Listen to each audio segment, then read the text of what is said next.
सुंदर JD law education में आपका स्वागत है। Hello friends, welcome back to another video. आज की वीडियो में समझेंगे क्या हम बिना बताए किसी की कॉल को रिकॉर्ड कर सकते हैं या नहीं कर सकते हैं। अगर ऐसा कर सकते हैं तो उसके लिए कानून क्या है और क्या ऐसा करना लीगली मतलब वैलिड है या फिर वो इलीगल है। तो इस वीडियो में आज हम समझेंगे। देखिए, सबसे बड़ा सवाल है कि is recording illegal in India. क्या कॉल रिकॉर्ड करना लीगल है या नहीं है। अक्सर लोग पूछते हैं कि क्या चुपके से कॉल रिकॉर्ड करना क्राइम है। तो देखिए, इसका जवाब सिंपल नहीं है, क्योंकि ये हमेशा एक सिचुएशन पे डिपेंड करता है कि भाई आप किस पर्पज़ से उस कॉल को रिकॉर्ड कर रहे हैं। तो जैसे कि आपको पता है कि राइट टू प्राइवेसी आपका हमेशा देखिए निजता का अधिकार है। भारत के संविधान में आर्टिकल 21 में हमें जीने का अधिकार दिया है, जिसके साथ साथ में हमें ये भी कहा गया है कि आपके पास राइट टू प्राइवेसी भी उसके अंदर इन्वॉल्व है। तो जैसे कि आपको मालूम होगा कि जस्टिस के.एस. पुत्तस्वामी केस 2017 के अंदर सुप्रीम कोर्ट ने डिक्लेयर किया था कि प्राइवेसी जो है आपकी वो एक क्या है, आपका एक फंडामेंटल राइट है आज के समय में। तो किसी की प्राइवेट कॉन्वर्सेशन बिना मर्जी के रिकॉर्ड करना इस अधिकार का वो क्या है, एक वॉयलेशन होगा, उसका आप उल्लंघन करते हैं। तो आपको जो है ये चीज़ें हमेशा ध्यान में रखनी है कि वो पर्पस क्या है। तो देखिए, लॉ क्या है इंडिया के अंदर। बेसिकली इंडियन टेलीग्राफ एक्ट है 1885। तो ये जो कानून है, ये कानून फ़ोन टैपिंग को रेगुलेट करता है, लेकिन इसके अंदर एक चीज़ है कि सिर्फ सरकार ही नेशनल सिक्योरिटी के लिए कॉल इंटरसेप्ट कर सकती है। तो बेसिकली हम लोगों के लिए नहीं है, ये गवर्नमेंट के लिए है। दूसरी चीज़ है, देखिए इंफॉर्मेशन टेक्नोलॉजी एक्ट है 2000 का। ये कानून देखिए बेसिकली क्या है कि डिजिटल डेटा और प्राइवेसी की बात करता है। तो लेकिन इसके अंदर भी एक चीज़ है कि अनऑथराइज्ड एक्सेस जो है क्या है, गैर कानूनी है। तो यहाँ पे ऑथराइज्ड एक्सेस का होना ज़रूरी है। फिर आगे देखिए, वन पार्टी कंसेंट क्या होता है। जब जो देखिए दो व्यक्ति बात कर रहे होते हैं तो एक व्यक्ति का कंसेंट होना उस कॉल को रिकॉर्ड करना। मान ली मोस्टली तो हम ही होंगे जब हम कॉल को रिकॉर्ड करते हैं।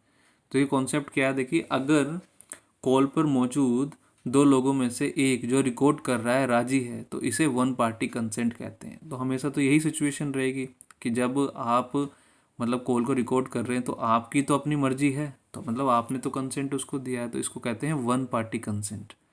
भारत में देखिए जनरली अगर आप खुद उस बातचीत का हिस्सा हैं तो आप उसे रिकॉर्ड कर सकते हैं, लेकिन इसके अंदर क्या चीज़ है कि recording a call you are part of is usually not a crime but using it wrongly is illegal।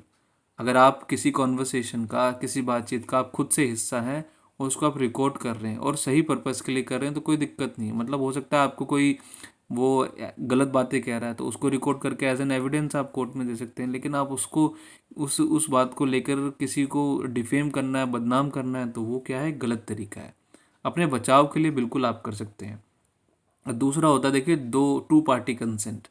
Basically इसमें क्या होता है, दोनों की सहमति होती है। तो कुछ देशों में जैसे कि यूएसए के कुछ राज्यों में दोनों पक्षों की इसके अंदर क्या होता है, दोनों पार्टीज के लिए परमिशन लेती हैं एक दूसरे से उस कॉल को रिकॉर्ड करने के लिए। लेकिन भारत में ऐसा कोई सख्त कानून नहीं है जो कॉल शुरू होने से पहले हाँ कहना ज़रूरी बनाए, पर एथिकल तौर पर बताना देखिए अच्छा होता है अगर आप बता सकते हैं। लेकिन कभी कभी हमारे पास सिचुएशन ऐसी होती है कि हमें उस कॉन्वर्सेशन को रिकॉर्ड करना चुपचाप ही ज़्यादा ज़रूरी होता है। तो while not strictly mandatory for recording, consent is vital for legal admissibility in many civil cases। तो बेसिकली देखिए स्ट्रिक्टली हम इसको तो नहीं कह सकते कि ज़रूरी है, लेकिन फिर भी जो है कंसेंट अगर आप पॉसिबल है तो आप ले लीजिए, क्योंकि जो है कई केसेस के अंदर इसकी ज़रूरत पड़ती है। अब देखिए कोर्ट में एविडेंस के तौर पर, क्योंकि ये जो रिकॉर्डिंग है क्या इसको लगा सकते हैं, तो क्या रिकॉर्डिंग को कोर्ट में सबूत माना जाएगा। तो इसके अंदर सेक्शन 63 है भारतीय साक्ष्य अधिनियम के तहत। तो इसके अंडर आप इसको लगा सकते हैं और इसको सबूत बिल्कुल माना जाएगा। और इसके अंदर एक कुछ चीज़ें हैं कि जो कॉन्वर्सेशन है वो कैसी होनी चाहिए, उसमें आवाज़ बिल्कुल क्लियर होनी चाहिए, साफ़ होनी चाहिए। और रिकॉर्डिंग के साथ देखिए कोई छेड़छाड़ नहीं होनी चाहिए। बिल्कुल ऐसा नहीं कर सकते कुछ पार्ट जिसके अंदर वो आपके खिलाफ बोल रहा है वो बातें आप उसके अंदर रखें, और अपना वाला पार्ट जिसके अंदर आप उसके साथ बदतमीजी कर रहे हैं उसको आप हटा दें। तो इसके अंदर क्या होता है, कंप्लीट ही उसको बिना कोई काटे पीटे उस वीडियो ऑडियो को आप दिखाएंगे, ये ज़रूरी होता है। लेकिन इसके अंदर देखिए सर्टिफिकेट की ज़रूरत होती है, जैसे कि मैंने कहा कि सेक्शन 63 का एक सर्टिफिकेट होता है, क्योंकि ये इलेक्ट्रॉनिक एविडेंस है, तो इसके लिए सर्टिफिकेट लगता है सेक्शन 63 का। बेसिकली अगर हम इसको एग्जांपल से समझें तो एक नॉर्मल कॉन्वर्सेशन में तो राहुल और अमित फ़ोन पर बात कर रहे हैं। अमित चुपके से कॉल रिकॉर्ड कर लेता है बस मज़े के लिए। उसने देखिए सिर्फ कॉल को रिकॉर्ड किया है।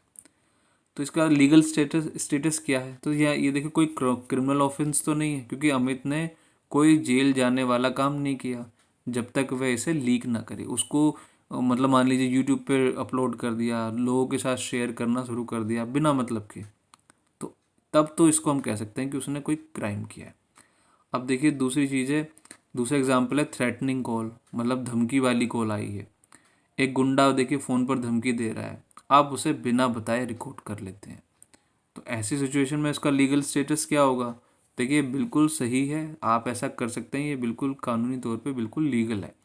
अपनी सुरक्षा के लिए सबूत इकट्ठा करना प्राइवेसी का उल्लंघन नहीं माना जाता। जैसे मैंने कहा कि अगर आपकी सेफ्टी के लिए तो आप बिल्कुल उसको रिकॉर्ड कर सकते हैं, क्योंकि सेल्फ डिफेंस और जो एविडेंस कलेक्शन करना जो होता है, एविडेंस को इकट्ठा करना, ये सब जो है प्राइवेसी की एक्सेप्शंस होती हैं। ऐसा नहीं है कि दूसरे की प्राइवेसी, वो आपको ये थोड़ी ना मारने की धमकी दे सकता है। तो ये चीज़ें आप ज़रूर रिकॉर्ड कर सकते हैं।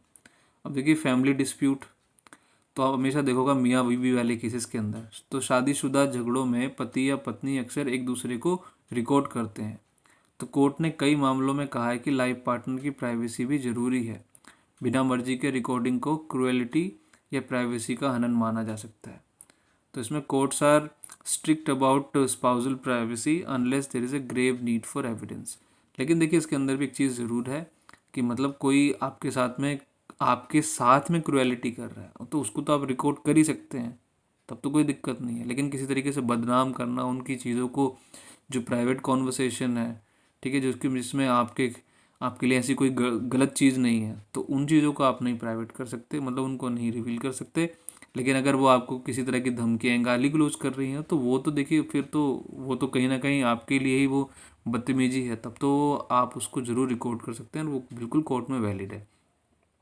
देखिए ऑफिस और बॉस, जब ये वर्क प्लेस के टाइम पे होता है, अगर आपका बॉस बिना बताए मीटिंग रिकॉर्ड करता है तो चेक करें कि आपकी कंपनी पॉलिसी क्या कहती है इसके बारे में। तो क्या वो उस मीटिंग को रिकॉर्ड कर सकता है या नहीं। तो ज़्यादातर कॉरपोरेट कॉल्स में पहले बोला जाता है दिस कॉल में be recorded for quality and training purposes. तो आप हमेशा आपने भी देखा होगा कई बार जब हम बात कर रहे होते हैं किसी भी जो जब हम कभी किसी कस्टमर केयर पे बात करते हैं, ये बात आपने हमेशा सुनी होगी। तो यह सूचना क्या है? नोटिस है, उन्हें कानूनी रूप से सुरक्षित रखती है।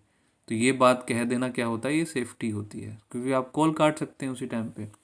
रिकॉर्डिंग गवर्नमेंट ऑफिशियल्स, तो क्या आप जो सरकारी जो कर्मचारी होते हैं क्या उनकी कॉल को रिकॉर्ड कर सकते हैं?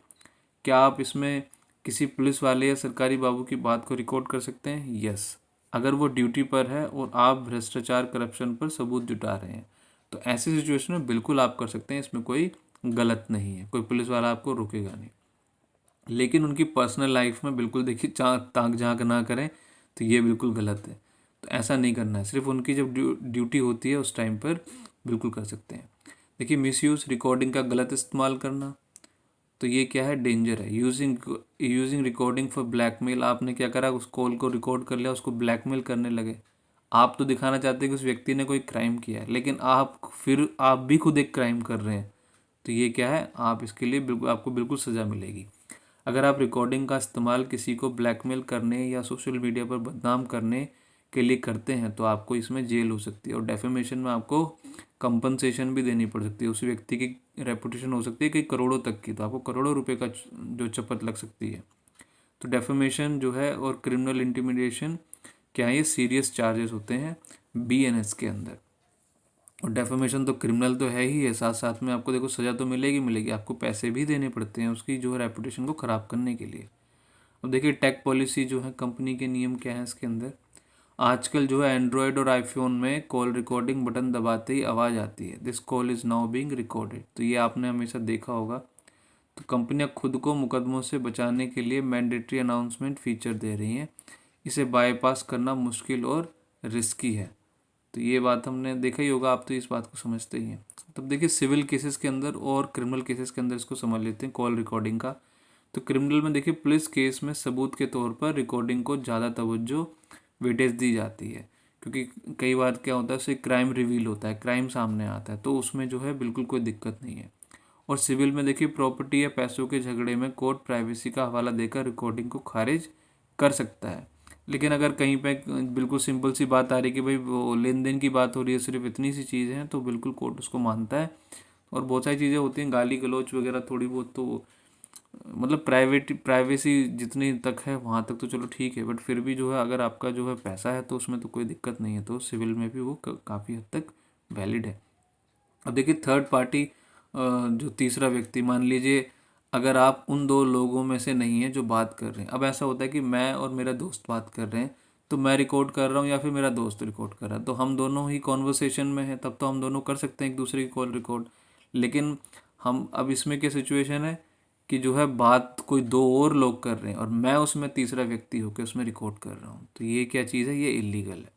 तो दूसरे की कॉल को टैप करना या बग लगाना, ये क्या है, सीरियस ऑफेंस है। इसमें आपको देखिए भारी जुर्माना तो मिलेगा, देना ही पड़ेगा, कंपनसेशन तो देनी ही पड़ेगी, साथ साथ में आपको सज़ा भी होगी। तो intercepting others call without a warrant is a violation of the telegraph act, क्योंकि ये जो टेलीग्राफ एक्ट के अंदर आपने देखा कि गवर्नमेंट को अथॉरिटी है, आपको नहीं है। तो इसके अंदर देखिए न्यू लॉ है डीपी, अभी आपने डेटा प्रोटेक्शन एक्ट अभी 2023 में आया था, आपने सुना होगा। तो ये जो नया digital personal data protection act है, इसने जो है इन चीज़ों को, प्राइवेसी को और भी स्ट्रिक्ट बना दिया है। अब जो पर्सनल डाटा है, आवाज़ भी क्या है आपकी, वो भी एक डाटा है, तो उसको कोई भी आपकी बिना मर्जी के प्रोसेस करने पर, तो ऐसे में क्या है, कंपनियों में बड़ा जुर्माना इसमें लग सकता है। तो यहाँ देखिए प्राइवेसी से ऊपर सबसे पहले केस को रखा गया है, न्याय को रखा गया है। जैसे हरासमेंट है, छेड़छाड़ के मामले होते हैं, अगर कोई महिला अपनी सुरक्षा या छेड़छाड़ का सबूत देने के लिए कॉल रिकॉर्ड करती है, तो उसे कानून उसे बिल्कुल देखिए सपोर्ट करता है, तो यहाँ प्राइवेसी की कोई दिक्कत नहीं है। सोशल मीडिया लीक, आपने हमेशा देखा होगा, वायरल हो जाती हैं चीज़ें। कॉल रिकॉर्ड करना एक बात है, लेकिन उसे व्हाट्सएप पर स्टेटस या यूट्यूब पर डालना क्या है, अलग बात है। तो बिना किसी मर्जी के किसी की पर्सनल बातों को पब्लिक करना, ये क्या है, उसकी क्या है, उसकी रेपुटेशन ख़राब कर रहे हैं, उसको डिफेम कर रहे हैं, तो इसको आपके ऊपर मानहानि का, डेफेमेशन का केस लग सकता है। कंपनसेशन भी देनी पड़ेगी, साथ साथ में आपको आपको जो है सज़ा भी होगी। देखिए मिथ है कुछ, इसमें भ्रम है और कुछ इसमें रियलिटी यानी कि सच्चाई है, वो समझ लेते हैं। मिथ क्या है, कॉल रिकॉर्डिंग ऐप्स लीगल नहीं है। तो ये कहना कि भाई जो कॉल रिकॉर्डिंग ऐप्स हैं वो लीगल नहीं है, प्ले स्टोर पे हैं तो वो लीगल तो होंगी ही होंगी, है ना। लेकिन क्या है कि उसको सही तरीके से यूज़ करना होता है। तो रियलिटी क्या है, ऐप्स लीगल हैं, उनका इस्तेमाल, यूसेज जो है लीगल या इलीगल हो सकता है। आप किस पर्पज़ से कर रहे हैं वो मैटर करता है। तो ऐसा नहीं कहेंगे कि वो सिर्फ लीगल या इलीगल है। देखिए प्रो टिप है, कुछ सुरक्षित रहने के लिए कोशिश करें कि कॉल के शुरू में बता दें कि I am recording this for my reference. तो अगर देखिए बिल्कुल एक नॉर्मल कॉन्वर्सेशन है तो आप बता दें, मुझे मालूम है कि बता देंगे तो दिक्कत होती है। अगर नहीं बता रहे हैं तो रिकॉर्डिंग को सिर्फ लीगल पर्पज़ के लिए रखें, ऐसा नहीं कि किसी को बदनाम करने के लिए नहीं है। अगर आप अपने सबूत के तौर पे है तो उसको कोर्ट में लगाइए, पुलिस स्टेशन में देना, वहाँ दीजिए, बाकी जगहों में उसका तमाशा ना बनाए, नहीं तो फिर आप जो है बड़े ही मुसीबत में फंस जाएंगे। कभी भी किसी की इंटीमेट या बहुत सीक्रेट बातों को रिकॉर्ड ना करें, कभी भी इस तरह की बेवकूफ़ी ना करें, खासकर अपने रिलेशनशिप्स के अंदर या अपने वाइफ के साथ, कोई भी इस जो चीज़ें या हस्बैंड के साथ में, उन चीज़ों को ना करें रिकॉर्ड। देखिए वैलिड एविडेंस की कंडीशंस क्या हैं, कि कौन सा एविडेंस जो है बिल्कुल वैलिड रहेगा। ये कोर्ट में पेश करने से पहले ये चेक करें कि क्या सोर्स डिवाइस मोबाइल जो है जिसमें आपने रिकॉर्ड किया है वो आपके पास है, उसका इम्पोर्टेंट है होना आपके पास। क्या आवाज़ जो है पहचान में, उस ऑडियो वीडियो के अंदर आवाज़ पहचान में आ रही है, क्या कोई बीच में कट पेस्ट या एडिटिंग हुई है, क्योंकि देखिए जैसे मैंने आपसे कहा था कि उसको बिल्कुल भी डॉक्टर नहीं कह सकता, वीडियो को जो आप जो है टेम्पर नहीं कर सकते। फिर व्हाट टू, कि क्या क्या चीज़ें हैं, मतलब हमें जो है जो कि अवॉइड करनी चाहिए, कब बचना चाहिए इन सब चीज़ों से। जब आप किसी के साथ कॉन्फिडेंशियलिटी एग्रीमेंट में हो, कि भाई कुछ कई बार ऐसा होता है कि आप उनको डिस्क्लोज़ नहीं कर सकते, कुछ बातें ऐसी होती हैं, सीक्रेट होती हैं। जब आप किसी की मेडिकल कंडीशन या वकील क्लाइंट की बातें सुन रहे हो, ऐसी जगहों पर रिकॉर्डिंग ब्रीच ऑफ ट्रस्ट मानी जाती है, क्योंकि यहाँ पे क्या है, क्लाइंट प्रिविलेज्ड होते हैं, ठीक है। तो वो जो है प्रिविलेज्ड कॉन्वर्सेशंस होती हैं, उनको आप जाके कहीं पे बाहर नहीं कुछ रिवील कर सकते। फिर देखिए ग्लोबल व्यू क्या है इसका, दुनिया क्या कहती है इसमें। यूके में आप पर्सनल यूज़ के लिए रिकॉर्ड कर सकते हैं पर शेयर नहीं कर सकते। और जर्मनी में ये क्रिमिनल क्राइम है अगर आपने बिना बताए किसी का रिकॉर्ड किया है तब। भारत इन दोनों के देखिए बीच का रास्ता है, वो बैलेंस्ड है। जैसे मैंने कहा कि वो पर्पस क्या है, किस पर्पस से आप रिकॉर्ड करते हैं वो मैटर करता है। अगर आप गलत पर्पस से बदनाम करने के लिए तो आपने क्राइम किया है। अगर आपने अपनी सेफ्टी के लिए, सबूत के लिए किया है तब तो वो कोई दिक्कत नहीं है। देखिए समरी में तो देखिए रिकॉर्डिंग करना जुर्म नहीं है, गलत इस्तेमाल करना उसका जुर्म है। अपनी सुरक्षा के लिए आप रिकॉर्ड बिल्कुल कर सकते हैं। और पब्लिक में वायरल करना क्या है, मानहानि है, आप बेसिकली उसको बदनाम कर रहे हैं तो आपको हर्जाना भरना पड़ेगा। कोर्ट सबूत मांगता है, ये पर प्राइवेसी का ध्यान रखा जाता है। इन कंक्लूजन कह सकते हैं कि देखिए कानून आपकी सुरक्षा के लिए है, किसी की प्राइवेसी छीनने के लिए बिल्कुल नहीं है। तो इसको जिम्मेदारी से इस्तेमाल करें। अगर आपको वीडियो अगर पसंद आई है और आपका कोई सवाल भी है तो वीडियो को लाइक करें, सवाल को कमेंट में लिखें और चैनल को सब्सक्राइब करना ना भूलें। Thank you so much for watching the video. सुंदर जेडी लॉ एजुकेशन।